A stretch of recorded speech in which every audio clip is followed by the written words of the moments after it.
Welcome to Unmasking the Spectrum. My name is Allison Ward. I'm one of the co-directors of Autism Community Network, which is a community interest company. We trade in Somerset as Autism Somerset. First and foremost, I'm a parent, so I come from a kind of a neurodiverse household. I have a diagnosis of ADHD, which I got my diagnosis last year. I'm here today with Aaron. So Aaron, if you wouldn't mind just introducing yourself. Well, thank you for that warm welcome. I am Aaron Willcox. I am a graduate of this university that we're filming at, the Unmasking the Spectrum at, and I graduated as a software engineer. I am not diagnosed, but I have gone through the whole rigmarole and the process of like going through the diagnosis and whatnot, and don't know what else to really say. Really, that's a really good introduction, Aaron, because it's like just that those kind of thoughts from you about going through the whole process. Yeah. From childhood, yeah? Pretty early on from childhood, yeah. And so then we kind of reflect then about the struggles and challenges then, not just for you, but maybe for your family, dynamics in school, and then now in adulthood, I mean, the kind of conversations around, like, do we still try to get our diagnosis now as adults? I mean, like I say, I'm ancient, wise, but yeah, so I've, like I say, quite late in life for me to get my diagnosis. I would say I went through quite a bereavement process with it. I was a bit shocked because it is at identity level when you get your diagnosis, and even parents quite often are thinking, even if they've got the diagnosis for their child, they will often say, when do I tell my child? So there's a lot to kind of take into account, even when we're just thinking about diagnosis. So just to mention that straight away, and to hear in your voice that kind of like, went through all of that and then actually never got a diagnosis. Just came out of it with nothing in the end. I mean, the only other testing I got, at least later on in life, was at college and university for my exams. And it was mostly just like when they did the tests on me they mostly just gave me a word processor. That's mostly because my handwriting was atrocious. But I was also a faster typer at that point. I was a slow writer, but also I was a slow reader. So they gave me extra time for my slow reading comprehension, but gave me a word processor and didn't give me extra time that they would have if I was writing by hand. Okay. I guess that worked better on their end and my end as well. Yeah. But apart from that, nothing in the end. So did that give you a diagnosis of like dyslexia or something like that, or not even a diagnosis? I don't think there? officially, it didn't give me any official one. It just gave me low reading comprehension, I think was the diagnosis, which was all they needed just to give me my extra time for my exams. And so now you're an adult then, and we're kind of thinking some of the topics we're going to cover is certainly about employability. We're going to talk a little bit about routines, like when we're having any conversations around neurodivergence or being neurodiverse. And again, just literally just using these new words.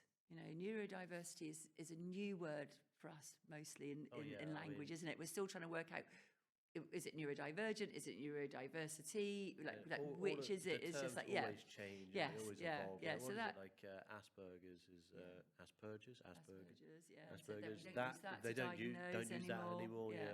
Yeah, and then you've got autism level 1, level 2, level 3, autistic spectrum. Like there's just a whole. It's like there's a labeler. In the old days, we used to have a labeler that used to go and stick on everything. You know. What is it? It used to be like, especially people that were of lower mental capacity. Right. They would refer to them as like moron, and that was like a literal awful words. Awful word, but it was a literal medical term they'd use for people of a lower IQ and stuff, and that would usually they'll bundle out with people with like different disabilities and that.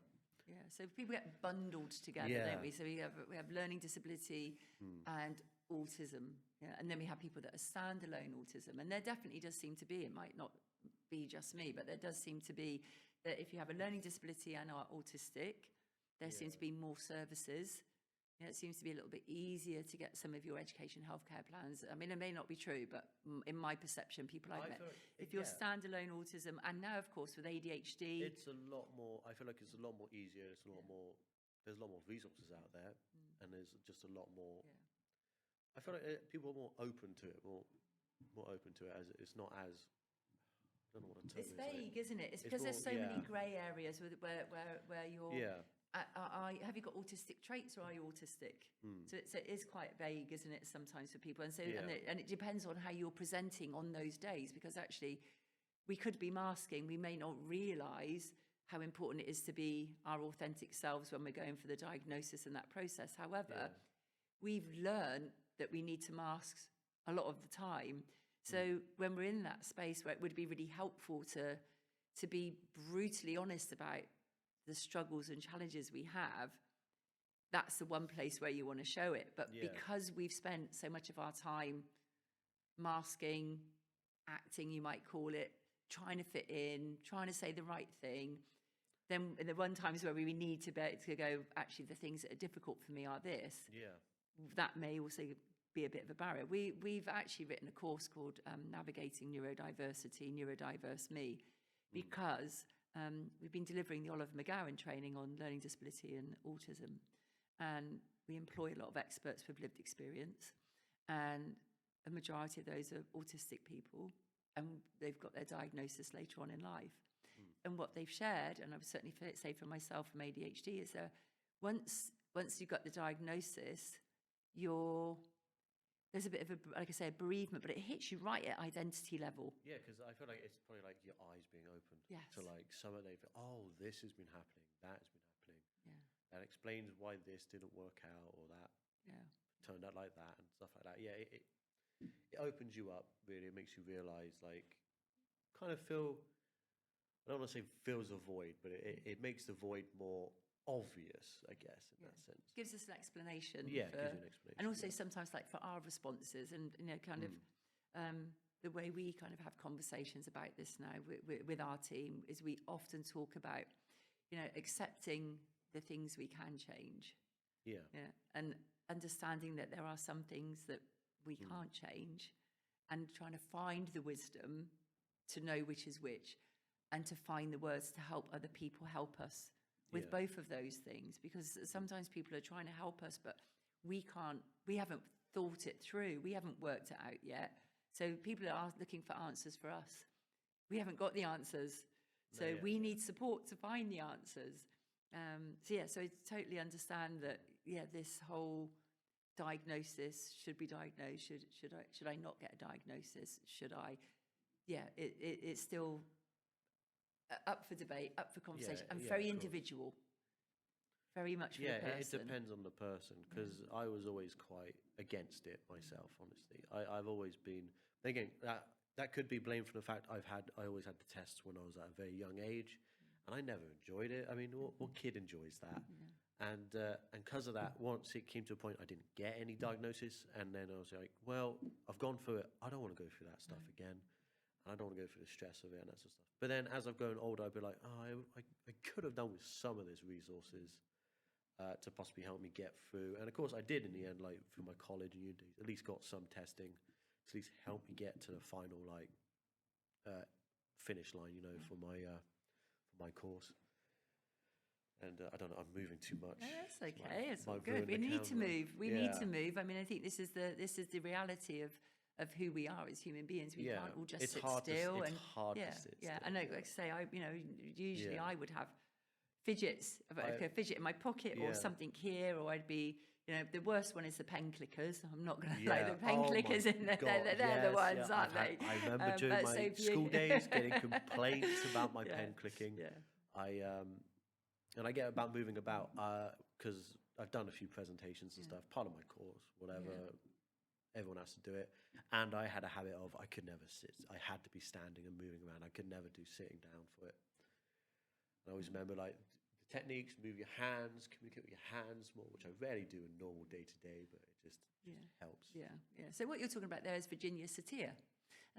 Virginia Satir was a family and behavioural therapist, and she realised that she learnt more through people's body language than from the words they were saying, you know, and that makes sense, doesn't it? Because body language is so important. But again, we don't get taught this stuff.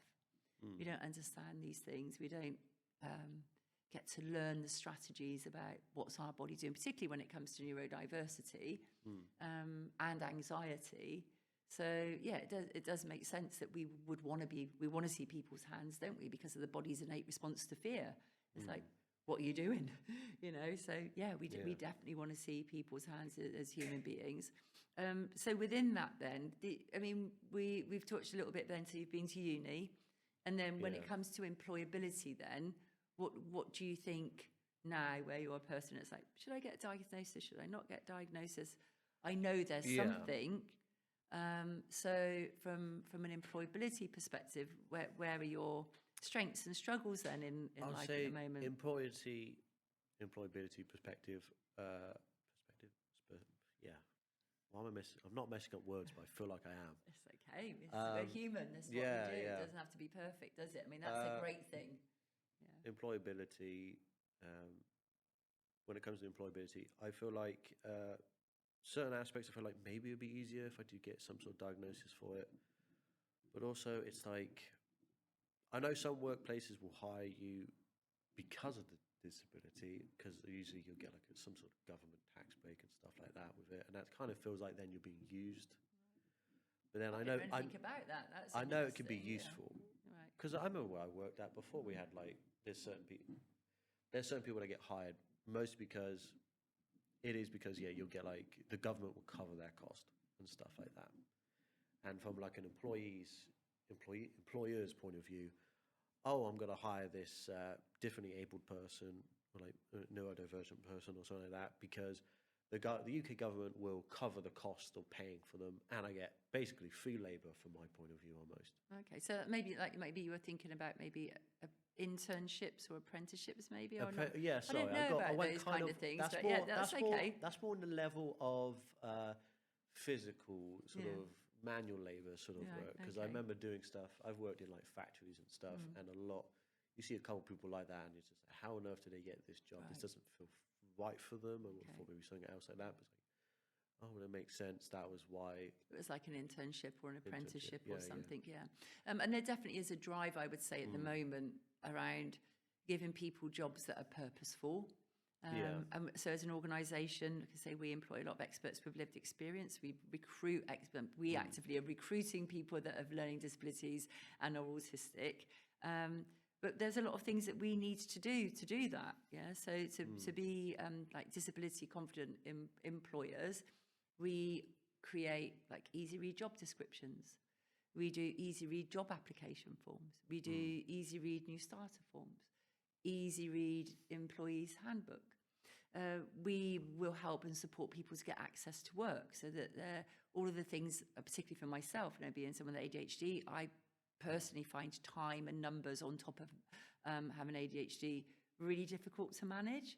So access to work helped me by me having someone who would help me be on time, make sure I remembered everything so I'm not late because I'm running backwards and forwards because I forgot my keys and I forgot my phone, got in the car, and then I was like, I forgot the bag I packed 2 days ago to be prepared, forgot where I'm going. So having someone to help with all of that stuff could be super helpful. And I can understand that. Yeah, I mean, I feel like certain stuff, it's like,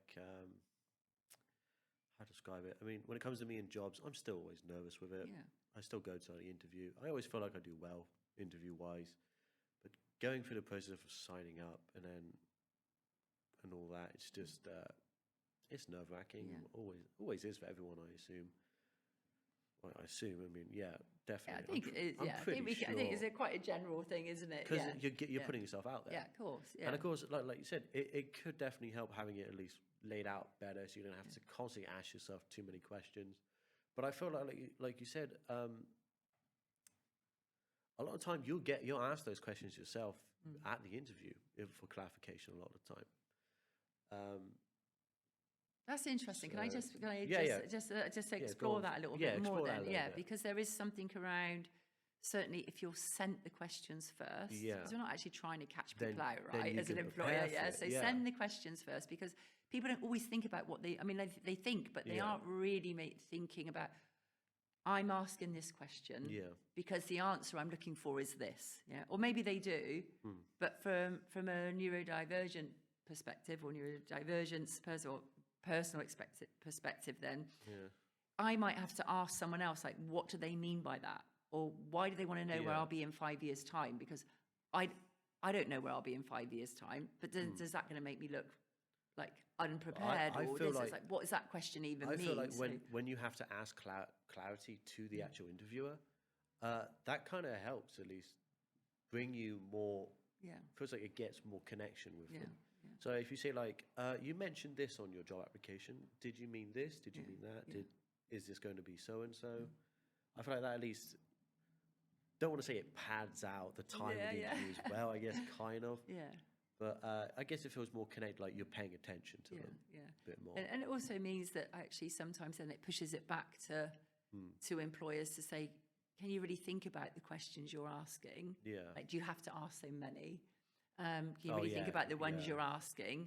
And can you send them to me first? Because actually, you're not trying to catch me out. You're just giving me time. You're making what we call reasonable adjustment. Yeah. So if you're making a reasonable adjustment, that's what we need people to do. That's what the Equality Act is asking for. You know, make some reasonable adjustments for us. Then you'll get so much from us. So the strengths then, you know, when we are in a job where we can fulfill the tasks, then what would you say would be the strengths of that then for people you know, for yourself, like, for other individuals you know that, you know, maybe... It's a tough one. I can't... Yeah, so should I give some examples? Some amazing examples. So, you know, our team, like I say, we're a small team. Honestly, if I'm really clear and really specific, like this needs to be done by this time, it's done. Thorough. Please could you do a deep dive on this? You know, what's the law on that? Or where would we use this? Straight off, done. All information's there. Can someone help me do this? I can do that. Who can do this? I can do that. Maybe 3 or 4 people going, I can do that. Oh, do you want to do it this way? Do you want to do it that way? The people turning up on time, people doing the task, people not being afraid to be honest. And of course, people aren't always open to hear honesty. So that can sometimes be a little bit difficult. But actually, if you are looking for that, and as a company, you probably do want people to be truthful with you, even if you are the CEO, even if you are the boss, you want someone to... The truth can sometimes hurt. But it helps, you know, you got to go through it, you know. So those I would say are definitely some of the strengths of that ability to find information, retain information, bring that information to the front of people's minds and you know, share that. I mean, those are amazing strengths. But also the fun. I mean, I think that's it. I think people get a little bit of afraid of, you know, I'm going to say the wrong thing, or I'm going to do this, or I'm going to do that. And it's like, like it's okay to say the wrong thing as long as you're okay for someone to say, actually, that's really painful, you know, or that's quite offensive. You know, but that might then come back to you, and then the person might feel like a little bit like, uh-oh. But this is mutual respect. This is conversations, and they're very authentic and honest conversations. And maybe, again, in the world, that might be a bit hard, a bit harsh for people. I mean, that comes into the topic of criticism. We were talking about criticism before we started, we were talking about Aaron. criticism, about, you know, it takes it. Sometimes you got to be careful with it, but also like valid criticism's good. But like what we were talking about, criticism itself feels like a bad word. So better would be maybe feedback. But I feel advisory. Like advisory. We were like some advisory kind of notes. We also discussed like the pain, like the physical. The physical pain. So when someone criticizes us, or we experience it as criticism, you were amazing because you were like, actually, like, I feel it. You feel it like in your chest. You feel it like just inside your body, and sometimes it can be useful. That's the thing. Criticism can be harsh, but sometimes, like, if you take it to heart, you actually take note of it. A lot of times, someone's giving you criticism because they want you to improve, and you should really feel like, why would they say this? Like, feel really, you got to think about it. Take a So step it's away our from interpretation, it. So if we can reframe, it's called a reframe, So if we can reframe it in our head as like, okay, I used to see this as criticism. Now this is like a gentle advisory on what I can do better. Because again, we want to do well, don't we? We want to. It's like, and as this person has seen something more that I could do, and I actually hadn't thought of that. Now I might feel a little bit bad about that, because it's like, why didn't I even think about that? Well, ADHD brain, why are you not backing me up here? But actually, once we shift from I'm being criticised, the defence. Yeah, you kind of want to defend. So if we can shift from the defence, then you can see that. Could it be valid? How can you learn from it? Because the whole point of criticism is usually it's something where it's criticizing what you've done, or like what your product is, or whatever you've produced. And a lot of it is to improve. And basically just repeating myself here. It's okay though, because I think that's really helpful. It's like just embedding it, isn't it, and reminding us that the idea that we can activate our brain and ask it to like reframe something, so that we can then calm our body. So the body's gone into, usually the body goes before, doesn't it? The body, like, as soon as the tone of voice hits or the body language, you're like, there's something coming, and it's probably going to be useful. However, from childhood, I'm experiencing this as criticism, and I find this painful. I can reframe it like, okay, this is some information that could be really useful for me, that even though I've spent all that time and put all my heart and soul and effort into this, there's still more. Maybe that feels kind of nice. I get a little bit of a dopamine hit from that then. It's like, that actually is quite nice, a bit more gentle. I think that's what we were talking about, wasn't it? Are there ways where we can be a bit kinder with the criticism? And that's usually when they do like the method of like the compliment, criticism, compliment, feedback sandwich. But we all know that now. Thank you. To the point you recognise it, and it kind of has the opposite effect. So within that, then, is there what I'd be interested? Well, we're still talking about employability. Then, I quite often think about should people do a job that is their special interest? That's a good question. Thank you. Now, dopamine again. Dopamine again. That is the problem with that is I feel like if it's something that you enjoy, or if it's something special to you, the second it becomes a job, I feel like it takes away the joy. And that's where it feels like you're not doing it for yourself anymore. You're doing it for someone else. And I know sometimes there could be people that enjoy their jobs, and like that's like a great thing that they do. And I feel like that would be the goal for everyone. But my fear would be, if I ever do anything with maybe with any of my hobbies or anything like that, and I turn it into a job, that it becomes no longer a hobby, and it just becomes my day-to-day work that I have to do. And like you could have I don't know, your money hanging over your head all the time. And I don't think even if it was money over my head, it would be somewhere else. Because even if I live in some communist society, it will still hang over my head, regardless of there being money backing it or not. But could we say something like it takes away. I feel like it takes away from it being something for yourself and more for someone else. Okay. So if your special interests allows you then to do your job. So it's like, I can do this job to get money, or to live, or to survive, to be busy, to be purposeful. However, what I really enjoy doing, for some of us, might be that means that I can do that because I do that job, but then I come back and then I do. Well, I guess there's obviously got to be jobs where you are. The point is that you're doing it for other people, such as in a sense, like actors. They're playing a part to entertain people. But I say actors, entertainers in general. They're there to entertain the person.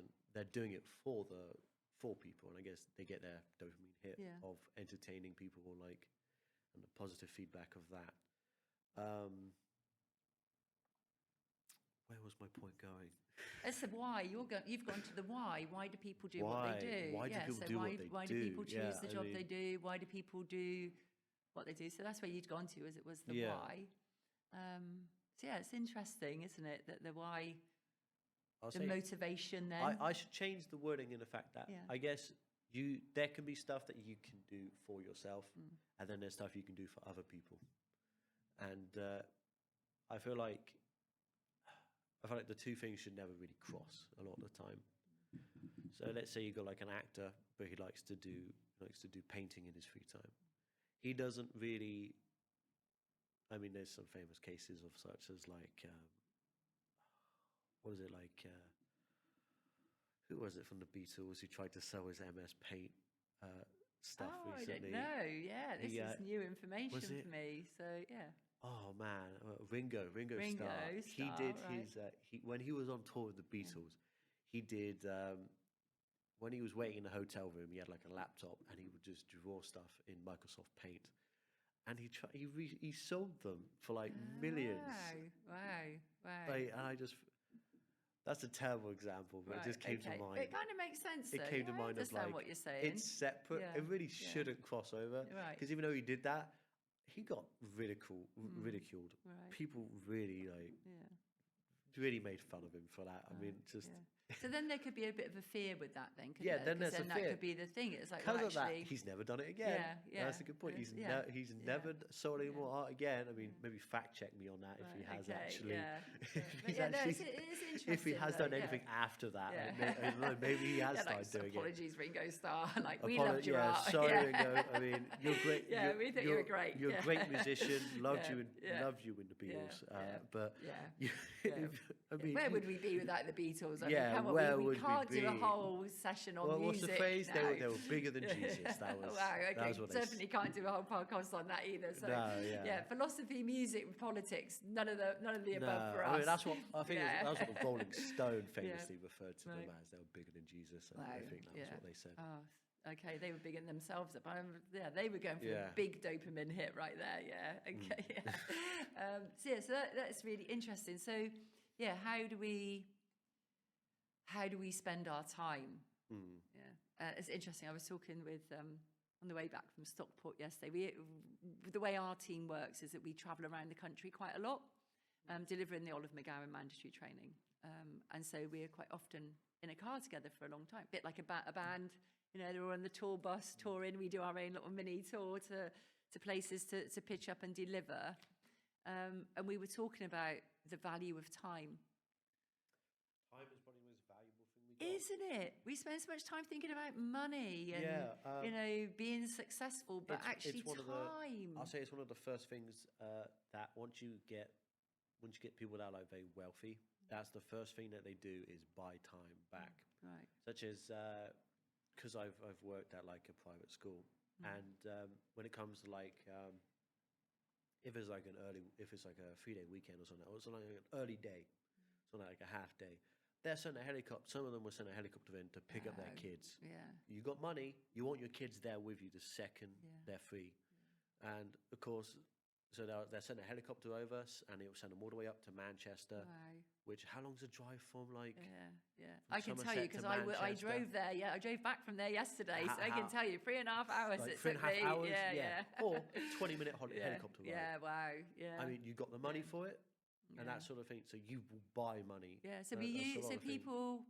We're generalising a little bit, but it is I'm interesting that saying, people will try and use money to buy time. Get time, yeah. Wow, that's crazy, isn't it? Because time, like, it's the one thing that's free. It's one thing that's free, but also we're given time, and yet how do we spend it? Who do we choose to spend it with? And I think that's where, like, for me, for just to kind of share with, like, the role I have, the time spent where other people would say it's work, it doesn't feel like work for me. I get to spend time with people that I really enjoy spending time with. Yeah.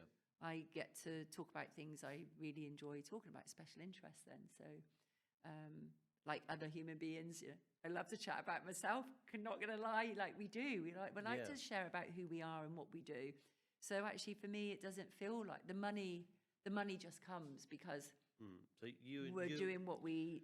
Would you say your job's more like, so like we were talking about earlier, it is more like an enjoyment sort of, it's a hobby, it's a passion. It's a passion, yeah. It's a passion. It's what really, and I learn all the time because I love learning. Yeah. So I'm learning all the time because I'm having conversations with people and I'm interested in people. And I hope that comes across, Aaron. Like, I hope it comes across that it's like, who are you? What do you do? Tell me more, you know? And it's about the connectivity and the relationships because time's so precious. Yeah. So even doing this today with you, the time you're giving me is so valuable. And what I'm learning from you straight away when I was like, you were like, it's this thing about thinking in pictures or seeing pictures. And you take out your phone and you're like, it's this. And I'm like, didn't know that. Like, that's just amazing. Like, how blessed are we to have this time? So so we have to thank the guys of Unmasking the Spectrum for allowing us to have this conversation today. Yeah. Because I don't think normally we'd rarely ever talk to each other, I think, at this point. No. Well, welcome to my life, Aaron. Like every day, my husband, when I'm in the supermarket, he's like, do not just try and get round and get the groceries without having a chat with someone, because you can guarantee wherever I can be in a firework display in the dark and someone will walk next to me and they'll start talking to them. They're like, I'm a mum, I have a child who's autistic, and I'm like, I'm a mum, how can I help? You know? So we just kind of attract people. I'm kind of in that way that I can talk to kind of, I would say, a stranger easily as hell. Yeah. So, Aaron, we've been talking quite at length around like criticism and this word, and the feelings and sensations we have when people use these words that we find a bit painful for us sometimes. And what started that conversation is your art. Yeah, it started off with when I was my little tree here I got up on display. This is beautiful. Don't know if they want to zoom in on this or detail. whatever. I can show a picture I took earlier of it. But this was I never really gave this art piece a name, honestly. But it's basically just a little man pouring himself a cup of tea underneath a cherry like blossom tree, and I entered it in a competition. And one part of the competition, obviously, is that it gets judged. And I got the feedback from the judges when I entered it, which I'll say this, it didn't get first place, sadly, but it did get third. Yeah. And a lot of it was quite positive. They all quite enjoyed it, but I also got criticism about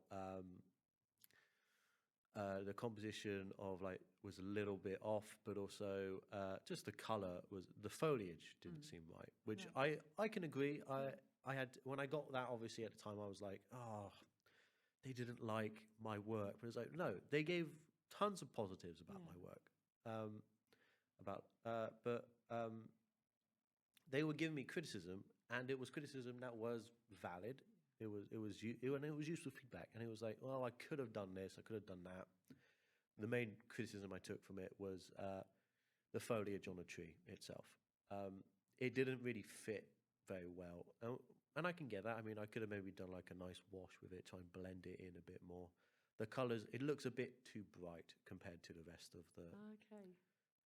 the model. Yeah. So I mean, I like this. I like the symbolism of it, that dark and the light and the but again, art is all about interpretation. It's all about interpretation. Yeah. Where we got to was this idea around the criticism, though, and that led us then to that the advisories on it.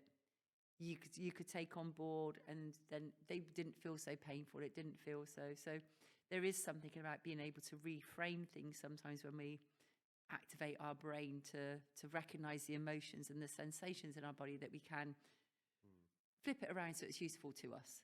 So that was amazing. So did you want to show just a few more other pieces of your art, and maybe give me just a little bit of information, like what are the things that you create? How come you create them? Yeah. Oh, yeah, sure. Thank you. Obviously, most artists, I guess, in a sense, start off with drawing. And my drawing then, I was never the best at drawing. I'll say this now, my drawing still isn't that good, but I went more towards 3D modeling and that, and I guess I went more to traditional because I guess AI is kind of slowly taking over anything digital art wise, so I go more towards traditional. But I started off mostly with these little tiny models. I mean, there's one there behind you, which is a bigger one. Oh, this one. Yeah, that one's a big one that I made. Can I pick it up? Yeah, yeah, look, go pick it up.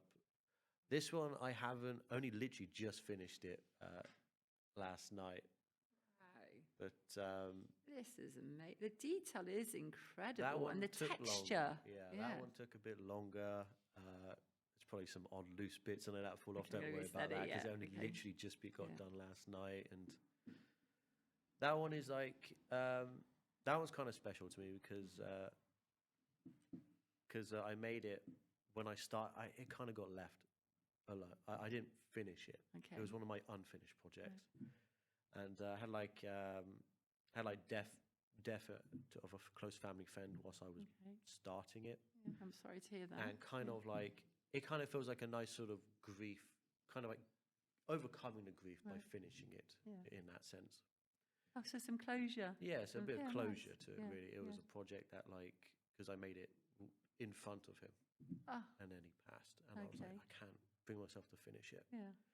But eventually finished it, and that was nice. And it's kind of a nice meditation with these sort of miniature stuff. Okay. But I've always had quite an attachment to like small stuff, but also I go more towards puppetry, which has always been a thing. Which I got right here, one of my my little boglins. Which, if you don't know about these were little toys made by Tim Clark from the 80s, from the 1980s, and Wow. you know, he worked with the Jim Henson and all that, so you know the Muppets and that sort of stuff. So you can probably see kind of the inspiration behind that. And wow. Yeah. Great texture. But if I recall, it's made of foam rubber, I believe. Okay. But they're made to be squished and moved and whatnot. And though I sadly haven't finished mine yet, I do have one I've been working on. So this little guy here is ended up calling him CR Terry because my plan was to stick him inside a CRT TV. What, a CRT TV? Yeah, so like the old sort of like tube televisions. Okay. So I molded this out of monster clay. My plan is to have the eyes move and blink. Oh wow! Okay, can I? So go ahead. Thank you. That one, I accidentally dropped that one. It's really light. Yeah, it looks like it should be super heavy. But it's basically just foam. It's literally just styrofoam. It's just a block of foam. styrofoam on the inside, and then monster clay sculpted, like oil-based clay sculpted around it. But I'll show right here. After I did that, I then made silicone molds of the face that I can then. Oh, got this one stuck in here. Give me a sec. So there's the mold. Yeah. Of the little monster clay. Okay, so there's a mold. Wow, that is heavy. That's heavy. So you make this mold. So that's what it was casted in. Yeah. So casted the face over with that, and then these are all of the failures of making. So you're giving yourself some criticism. I'm giving feedback. myself some criticism. So these are all bits. So that these didn't make the grade for you. These didn't make it, and you can see. And you have your criteria for So I think all three of those there. No, these two were made of latex. Right. And if you ever touch latex masks and stuff, it's more good for bigger stuff. Yeah. And this guy, he's too small. Okay. So I went towards latex, then I went to silicone. Okay, now so this is the silicone? That's silicone. That's made of the same silicone as, the big casting's made of. And too strong, too rigid. So I looked up into how's everyone else doing it? How's the other puppets done? So then I went towards a softer silicone, which is silicone rubber. Wow. And that was perfect, worked perfectly for what I wanted. But of course, not as strong. So then I got, these are the final products, and that is silicone rubber, but with power mesh weaved into the back of them. Right, so they have some kind of mesh so on the they back are of a lot them. more squishy, Yeah. a lot more movable. But yeah, look, you can see. Oh wow, yeah, That's little that's talking. so like that's That's little talking. evolution Yeah. in my hands right there. Yeah, yeah. So, Yeah, wow. sadly, they ain't done yet. Yeah. Next step, obviously, is cut the eyes out Yeah. and add it. But they will be pretty much little talking hand Yeah. puppets. Wow. And my idea is to make them basically my kind of my image, my I guess my mascot in a sense Okay. Yeah. for my artwork. Yeah. So you are. So that's kind of the face that's going to be my face, I guess, Right. whenever I show off my art online and that. Amazing. And so when a lot of people will kind of talk about reading facial expressions then. Yeah.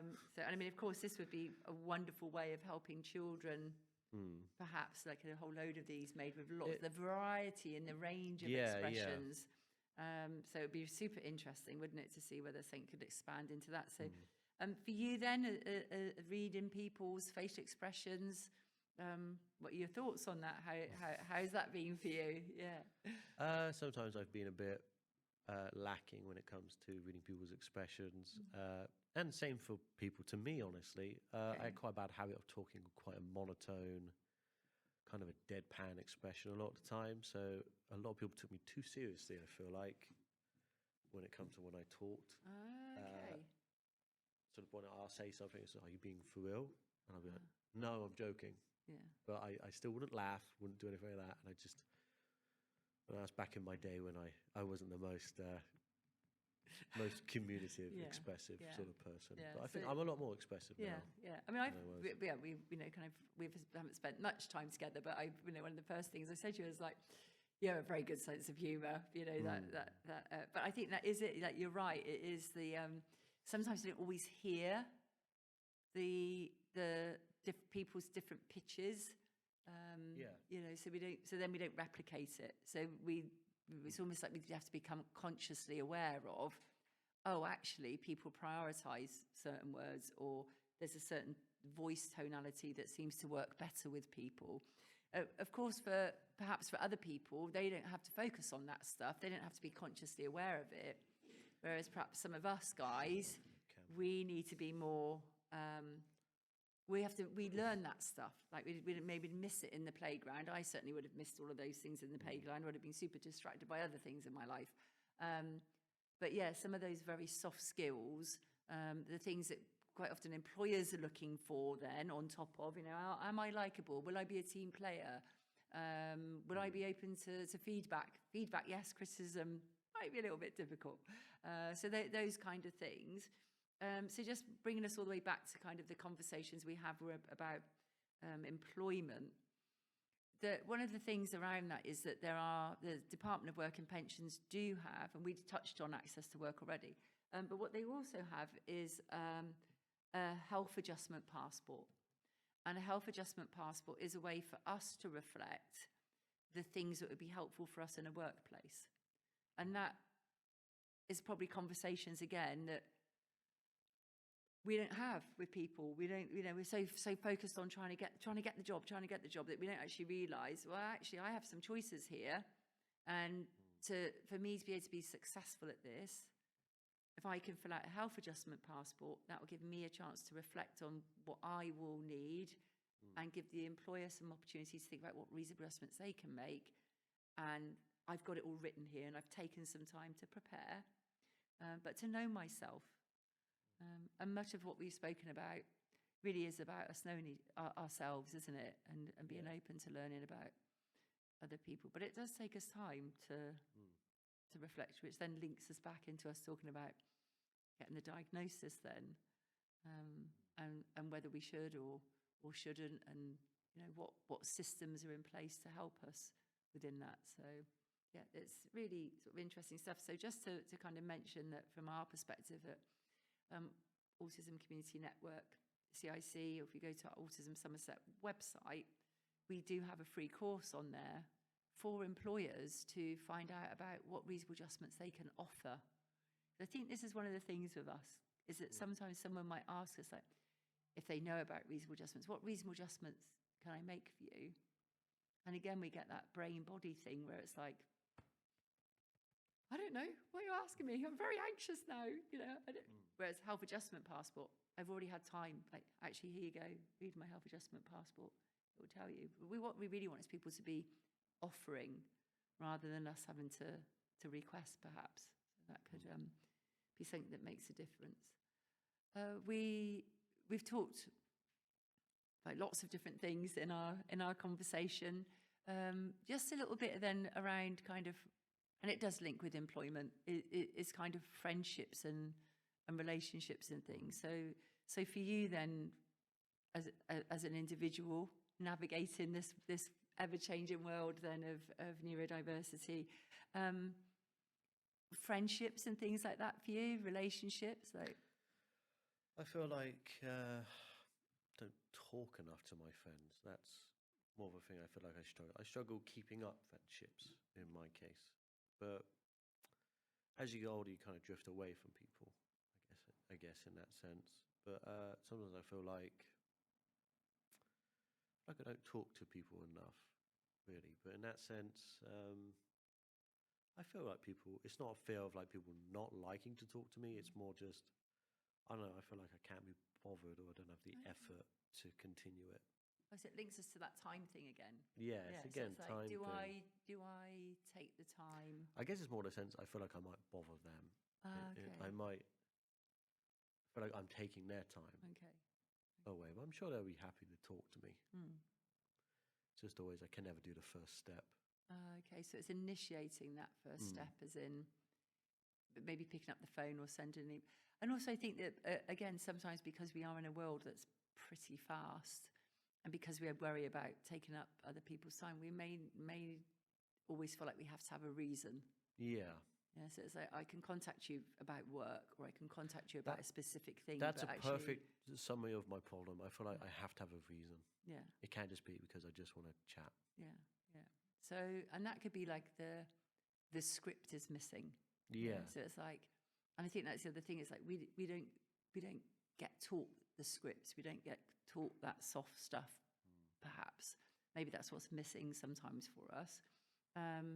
So one of the sort of strategies that I've learned is that I might send a message and just go, when would be a good time to catch up? I just really want to know about, you know, what's been going on for you, or just to check in on how things are for you. I've had to learn to do that and learn to make the time to do that, because my natural instinct would be like, what can I do for you? What can you do for me? That's it. That's the extent of our exchanges. I do find it really difficult to do my dog this, I just find that a little bit like tough. Activate my brain to be like the best audience ever now, and to listen and to choose to go, okay, this isn't about me, this is about you. So if you want to talk about your thing, your special interest, or what's happening in your life, I need to be available and choose to be available to do that. There possibly will be a part of me that going, why are you doing that? Yeah, because you could be doing this, you could be doing that. Why are you not doing this? Having some scripts and having some strategies to do that has been really, really useful for me. So that might be saying that your mission, if you choose to accept it, then would be like, okay, perhaps once a week there'll just be random people that I'll message and say, hey, when would be a good time just to check in and have that moment for yourself. It's about, actually, this is just me being available to people. And some people might pick it up and some people might not, and like that'll be okay. Yeah. But the people that do, that might just help build some of that connectivity. But it is tough to do that stuff. Like, I don't know what it's like for other people, but I do know that I really struggle. I probably haven't been a great friend when people have tried to be friends with me, because I don't know the protocols. No, yeah. You know, yeah, I'm course, blessed now that I have a daughter who I can phone and go, tell me the protocol on this. They've just asked me that. You're like, don't overshare. That'll be the first thing. So it is interesting that we would think that we have those things, but we actually don't. Sorry, just my typical ADHD fashion, alarms are going off constantly to tell me to do something, but my brain hasn't remembered what it is I'm supposed to do. So I think we seem to have covered quite a lot of things. we definitely could talk another time about routine and anxiety, and everything that we've spoken about today has kind of linked a lot, I think, with anxiety and strategies for anxiety. But it's been brilliant to learn about criticism with you today and come up with strategies for that, and to learn the word. So what was the word? Remind me of the word again, Aaron. What was it? You can show me on your phone again. What was it? So you said, so it was about, we were talking about seeing pictures or seeing pictures in your mind. And that was like, certain people can't imagine like images in their mind. They have to have like seen it, or like there's a spectrum with it. Like either you can imagine it, or you can't imagine any image whatsoever. It can just be it'll just be the word in your head. And so we were talking about, I was kind of just being curious about how you start to develop something when you're going to be creative, and you were saying, I might see a film, or I might see something, and then I'll get were you saying like I get the words up, or you were saying I get the picture first? I get the picture first. I'll get the image first, and then I'll write it down. And then usually whenever I see those words again, I can just recall it again. And that recalls that picture for you. And then that's where we got to the word. And then you were like, there's a word for it. And I was like, is there a word for it? And you were like, yeah. And then you found that word. And then for me, is that my brain works in seeing lots of pictures, like, you know, when there's an ideas and pictures and what ifs all the time. So that's what kind of opens up for me. So it was really interesting that the way our brains work so differently, and there are, you know, amazing people have found words to describe that for us. And that's amazing. So it is about remaining curious, isn't it? You know, and being true to who we are. So yeah, that's amazing. So I just wanted to thank people for listening to us today. I want to thank you so much, Aaron, for being so amazing. Like, it's been lovely to have conversations with you. Having me, It's been brilliant. Thank you so much. And you've helped me find out lots more about myself today as well. So, and I'm really, really grateful for you for that, and to explore what we've discussed today. So thank you so much. Thank you to the guys behind the scenes that have been helping us do this today. So yeah, thank you. And look forward to seeing you again. So thank you so much.